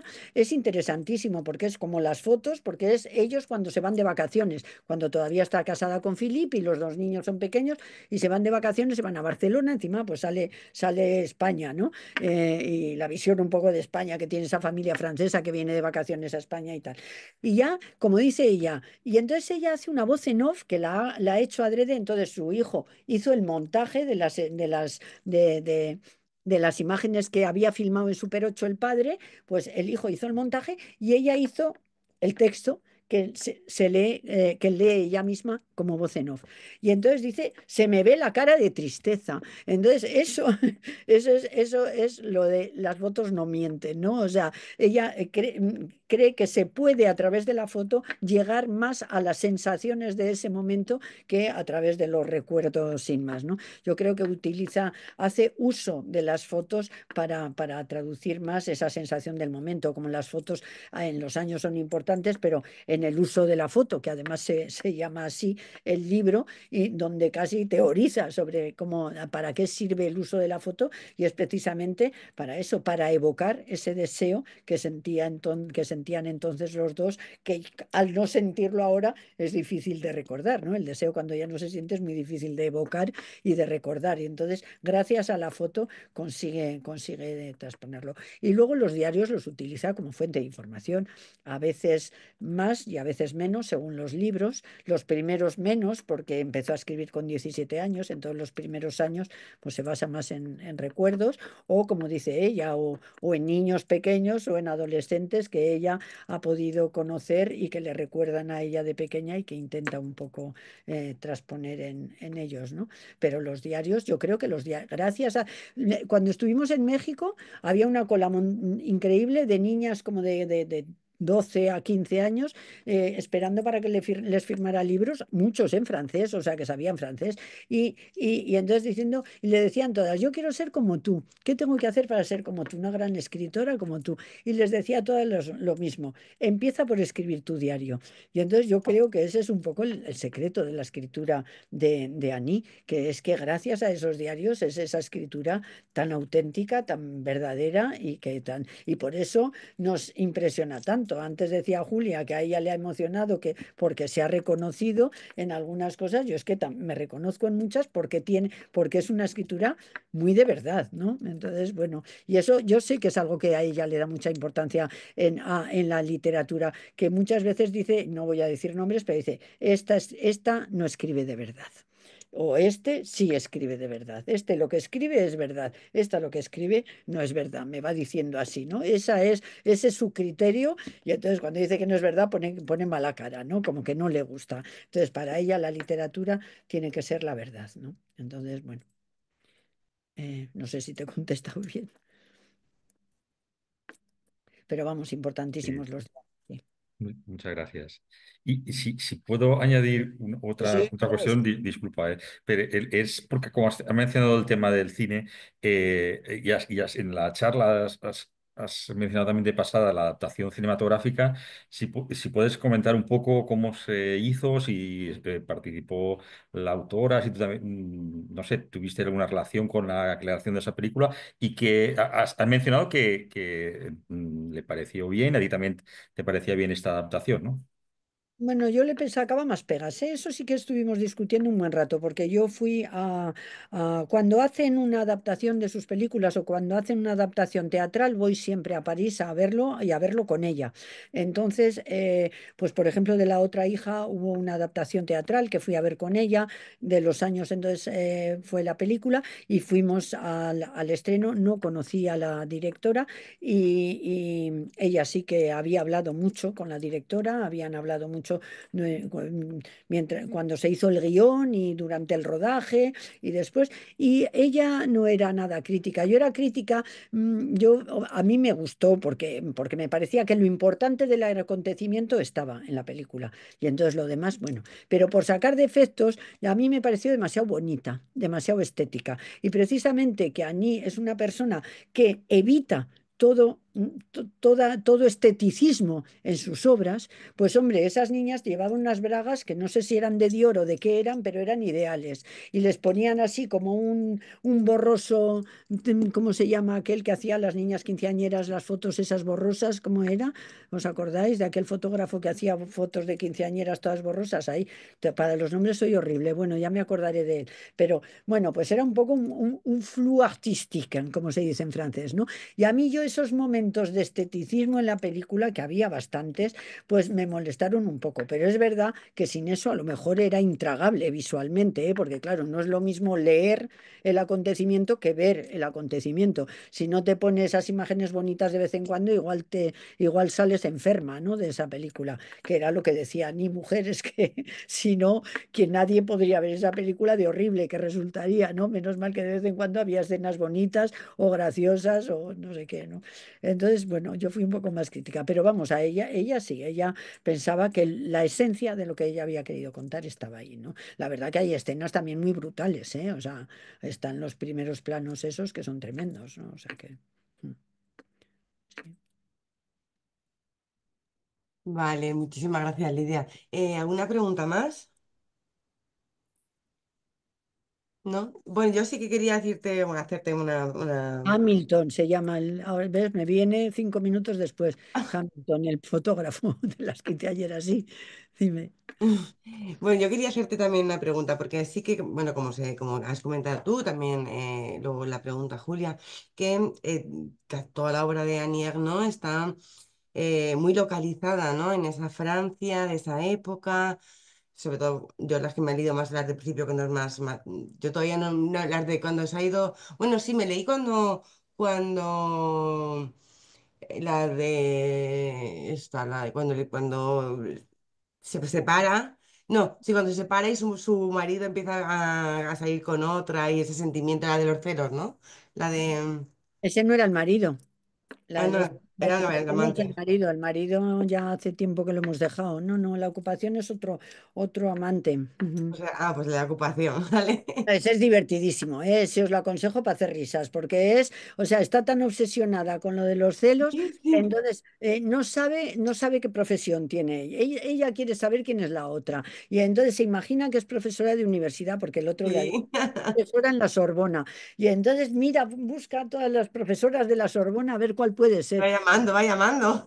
Ya, y hay una que ha hecho una tesis sobre una cosa absurda y entonces pues ella se mea de la risa pensando que ha hecho una tesis, no me acuerdo sobre qué era, pero era una cosa pues que no tenía el menor interés, no sé. Y entonces, claro, pues ella se muere de la risa solo de pensar que la otra se ha pegado toda su vida estudiando una estupidez, ¿no? Bueno, y entonces, claro, hay cosas de esas de como vengativas de la otra que son muy divertidas. Pero vamos, eso también, o sea, digo, pero ¿cómo has podido escribir eso también? Porque es que... Sí, eso, todas hemos tenido celos alguna vez y es sí, nos hemos imaginado cosas. reconoces, ¿no? Lo reconoces perfectamente, todas esas cosas, es Sí. tremendo. Es como Por eso, de, por eso esa es ahí donde iba ya mi pregunta, porque claro, sí que bueno, yo cuando he hablado con gente en Francia, pues gente de mi edad, un poco más jóvenes, que estaban encantadísimas, que les encanta, sobre todo mujeres, por cierto, que les encantaba Annie Ernaux. Pero ahora me está, claro, y bueno, pero sin embargo es de una época más anterior y ya digo que su escritura está muy localizada. Pero luego también, ahora me estás diciendo que en México había chicas de 15 y 16 años que estaban fascinadas. Que quiero decir que ahí, haciendo una literatura muy localizada en un país, de una franja espacial, quiero decir que ha llegado hay como unos universales, ¿no? Y a lo mejor quizá más femeninos. sí, que sí, totalmente de acuerdo contigo. Yo creo que eso, que esas son las dos cosas de Aní, que consigue, o sea, que cuenta acontecimientos que están muy localizados en el tiempo y en el espacio, y luego al mismo tiempo, de alguna forma, trasciende, ¿no? Porque al final, pues efectivamente hay sentimientos universales, ¿no? Detrás de eso. También hay muchos hombres que la leen, ¿eh? Y desde luego, Aní tiene más lectorado joven, porque nosotros tenemos los datos de la gente que compra nuestros libros y hay más gente joven que la lee que gente mayor, ¿eh? O sea, que llega más a las jóvenes y a los jóvenes y a los chicos también les gusta, ¿eh? O sea, que, bueno, a lo mejor así conocen mejor a las mujeres, porque es verdad, aunque ella se considera escritor, ¿m? No escritora, écrivain, no écrivaine, y no cree que tenga una escritura de mujer. Eso ¿Y por qué? ¿Y por qué se considera escritor? bueno, porque considera que la palabra escritor es neutra, eso es la diferencia que tenemos igual con los franceses, que ellos consideran el masculino más neutro que nosotros y que nosotras, y luego pues porque cree que de la misma forma que no se habla de escritura de hombres, pues no tiene por qué hablarse de escritura de mujeres. Entonces está en contra de esos cajones en los que se nos mete a las mujeres para, en el fondo, apartarnos. Hay la escritura noble y luego la de mujeres en un cajoncito, ¿no? Pues ella no quiere estar en el cajoncito y quiere ser de la escritura esa grande, ¿no? Entonces, bueno, yo la entiendo, ¿no? Y luego, pues hablando de esa escritura clínica, de esa escritura científica, de esa escritura fría, porque científica, pues se le ha dicho mucho que escribe como un hombre, ¿no? Y entonces eso también ella lo lleva fatal. O sea, dice, ¿qué pasa? Que entonces las mujeres tenemos que escribir novelas románticas nada más, ¿no? En cuanto una escritura es cruel, como se le ha acusado a ella de ser cruel o de ser dura, esos primeros planos que tiene, ¿no? De esos momentos tan difíciles, pues eso hasta ahora solo lo habían hecho hombres y entonces tiene una escritura masculina. Pues eso ella también lo niega, es decir, que no cree en que haya características específicas de una escritura femenina y por lo tanto, pues hay escritura de verdad y escritura que no es de verdad y ya está. Claro, por eso debe ser también por lo del écrivain, que puede ser más neutro, ¿no? Para ella Que, sí. que Sí, escritor, o sea, que no se escritora. considera hombre escritor, desde luego, ¿no? Mm, claro. Otra pregunta para lo de me imagino que no, porque has dicho que eso no te las adaptaciones no te plantearon demasiadas dificultades, era más las No. frases así como muy contundentes y sencillas, las que te provocaban más frustración. Algunas me salieron regular, ¿eh? Yo rearía los años entero, porque las adaptaciones mías de los años las trabajo todos los años con mis alumnos y mis alumnas de traducción literaria y siempre me sacan cosas mucho mejores que las mías. O sea, divierto, me lo ¿Qué? paso bien y no me cuesta, pero luego me viene una alumna a decirme, pues yo habría puesto, digo, Dios mío, muchísimo mejor que lo mío, vas a comparar, o sea Sí, sí. que no me cuesta, pero a veces me sale regular. Y con el patuá que hiciste. El patuá, hombre, pues intenté eso, hablar mal y los normandismos, pues puse bastantes vasquismos, riojanismos y cosas de estas que me resultan cercanas. Yo soy de familia riojana y vivo en el País Vasco, entonces pues algo que me sonaba como de aquí, que no fuera demasiado localizable tampoco, ¿eh? O sea, claro, no me salía andaluz pero tampoco me salía una cosa asturiana que fuera muy localizable. Entonces intento que sean patuás provincianos, pero que puedan ser de distintas provincias españolas o eso. De vez en cuando hasta pongo algún chiste latinoamericano y eso, los chistes malos esos del marido, pues como no los podía traducir, pues puse chistes nuestros. Y entonces pues puse el de eso de a qué hora viene el avión, viene demorado, bonito color, pero a qué hora viene, pues eso es un chiste. Entonces digo, bueno, pues voy a ponerles chistes malos, voy a poner uno latino para que también haya un poco de allá, ¿no? Y entonces, bueno, pues ya te digo que a veces con mayor o menor acierto, ¿eh? No es fácil. El patois y los normandismos a veces no los entiendo, ¿eh? Yo he sido lectora en la Universidad de Caen, o sea que algún normandismo me sé, pero, pero no todos, claro, porque yo pues, vivía en París, iba y venía a Caen y lo de Caen era una cosa y además era la universidad, pero pero vamos, algunos me sé y hay diccionarios normand francés, francés normand en online, pero hay palabras que no encontraba por ningún lado y entonces le preguntaba a ella lo que quería decir. Claro.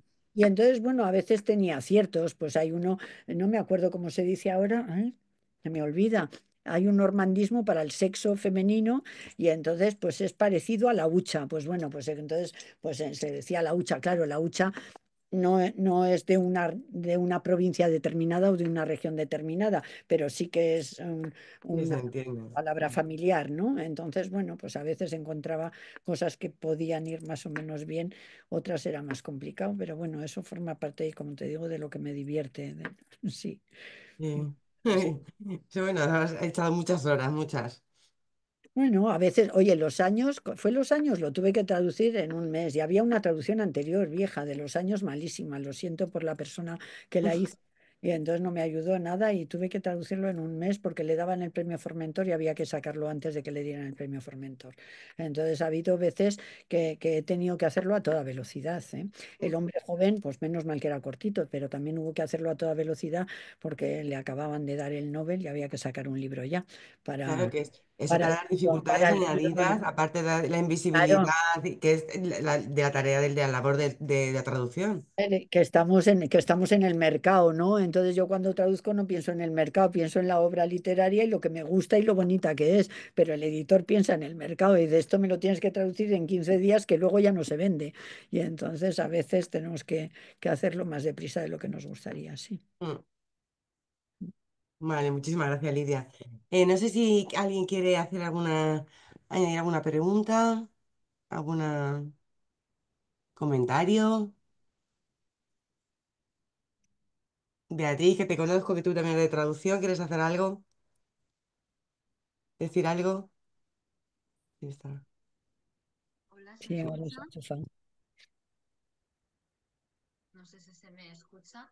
Hola, No, Beatriz. soy muy bajito. Sí, yo, Muy bueno, bajito. Estoy con el teléfono y no sé si me escucháis. ya, yo te escucho bien, sí. Sí. Bueno, pues en primer lugar, Lidia, muchísimas gracias por esta ponencia maravillosa que he disfrutado muchísimo y como decía Miguel, con una persona que controla tantísimo de esta autora, pues he disfrutado un montón. Como dice Natalia, yo soy de traducción, pero más de traducción audiovisual y Ajá. no controlo tanto traducción literaria y la he disfrutado muchísimo y estaba ahora mismo mirando todas las obras de Annie Ernaux porque me han entrado muchísimas ganas tanto de leer sus obras como de leer tus traducciones para comprobar, ¿no? Todos estos entresijos, ¿no? que nos estás comentando acerca de, pues, de las adaptaciones y demás. Y la verdad es que, bueno, mi mente se ha disparado me apetece muchísimo no solo leer las obras, sino también la traducción para poder aprender también de Gracias. traducción Pues bueno, literaria. O sea todas que las sugerencias son bienvenidas, ¿eh? Como reeditamos regularmente, yo corrijo a medida que me decís, pues yo habría puesto esto, digo, pues mira qué bien. Yo siempre les digo, ya, yo con mis alumnas siempre hago libros que estoy traduciendo ahora y me lo mejoran, ¿eh? Les digo, luego les pongo agradecimientos y no sé qué, pero porque sí, porque la traducción es un trabajo muy solitario, pero luego muchos ojos ven mucho más. Entonces, siempre cuando a mí me encanta hablar, por supuesto, además, bueno, hablo con todos los gremios posibles porque siempre me salen problemas de fontanería, de medicina, de todo lo que ha habido y por haber. Entonces tengo que conocer a gente en todos los gremios, pero luego me gusta muchísimo hablar con traductores, con traductoras y con mis alumnas, muchísimo, porque entre todos al final llegamos a una traducción buenísima. Y eso, llegamos a esa traducción buenísima porque nos hemos puesto entre varios, ¿no? O sea que sí, lo de la traducción como colectiva es importante también, sí, sí. pues nada, muchísimas gracias de nuevo y lo he disfrutado muchísimo. Enhorabuena. Beatriz, gracias. Vale, gracias, Beatriz. Bueno, pues si no, nadie quiere comentar nada, nadie nada más. Llevamos aquí ya 2 horas. Eh, Gracias, estoy diciendo gracias a Laura Perassi, que está en Argentina ah, y nos está escuchando, qué bien. Pues muchas gracias, Laura. muchas gracias también, Laura. Y bueno, pues Chimo, si quieres añadir algo más. No, nada más. Muchísimas gracias por la presentación. Ha sido muy estimulante y gracias. Yo también desconocía también muchas de las cuestiones que se han ido planteando y me ha hecho pensar bastante Muy bien. y me han entrado ganas también de conocer más el trabajo de Ani. Estupendo. Muchísimas gracias, Chimo, y gracias por la invitación de nuevo, sí. Bueno, pues Lidia, te vamos a dejar ya que descanses, porque además mañana O mañana tenemos otra. tenemos otra en la facultad, bueno, también será online, Ya. y así que descanses y te cuides la voz.